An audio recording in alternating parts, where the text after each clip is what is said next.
കോഴിക്കോട് ആമക്കാവ് ഭഗവതി ക്ഷേത്രത്തിലെ പൂരം വർണ്ണാഭമായി ആഘോഷിച്ചു.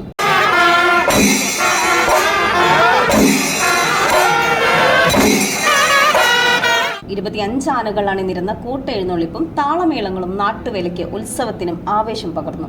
ഉത്സവം കാണാൻ നിരവധി ഭക്തരും ഉത്സവ പ്രേമികളും ക്ഷേത്ര മൈതാനിയിലേക്ക് ഒഴുകിയെത്തി. രാവിലെ നടന്ന വിശേഷാൽ പൂജകൾക്ക് തന്ത്രി പാലാക്കാട്ടേരി നാരായണൻ നമ്പൂതിരി മുഖ്യ കാർമ്മികത്വം വഹിച്ചു. ഉച്ചയ്ക്ക് 2:30 ദേവസ്വം കമ്മിറ്റിയുടെ പൂരം 5 ആനകളുടെ പഞ്ചവാദ്യത്തിന്റെയും അകമ്പടിയോടെ എഴുന്നള്ളിച്ചു. തുടർന്ന് വിവിധ ഉപകമ്മിറ്റികളുടെ ആനപ്പൂരങ്ങളും ക്ഷേത്രനടയിലെത്തി. വൈകിട്ടോടെ വിവിധ കമ്മിറ്റികളുടെ ശിങ്കാരിമേളം കലാരൂപങ്ങളും അരങ്ങേറി.